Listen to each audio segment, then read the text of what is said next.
If you were watching this, you're probably required to use Respondus LockDown browser for an online exam. LockDown browser is a different kind of browser. While taking an exam, you can't print, use other applications, or visit other websites to search the internet for answers. Your instructor will provide a link for downloading and installing LockDown browser. Do not go to Respondus LockDown browser's website and download the LockDown browser app there. This will not allow you to take your exam in the UTS's Canvas site. To use LockDown browser for exams that require it, open the app on your device first. When you start it, LockDown browser might warn you that certain applications have to be shut down before you continue, like screen capture programs, instant messaging, Teams, pretty much anything that lets you communicate with the outside world. You can close those applications yourself or let LockDown browser do it for you.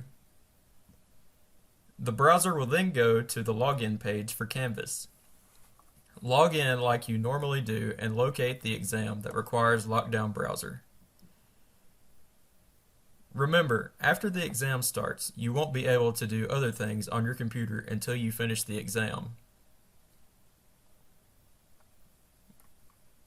When you're done, just exit LockDown browser and you'll be all set. Your instructor might also require you to use a webcam with LockDown browser. This part is called Respondus Monitor, but just think of it as a webcam for LockDown browser. The nice thing about the webcam feature is that it lets you take exams from the comfort of your own home or from the other side of the world. Plus, you can take exams at any time of the day or night. The webcam will record what happens during the exam, and the instructor can review it afterward. So, if an exam requires you to use LockDown browser and a webcam, just start LockDown browser and locate the exam.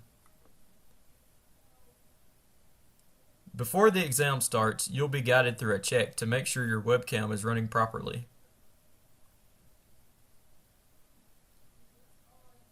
Additional steps might be required by your instructor, such as showing your ID, taking a video of your surrounding area. Once the exam starts, don't give the webcam another thought. Just focus on the test that you stayed up all night studying for. When the exam is finished and you submit it for grading, the webcam will shut off automatically.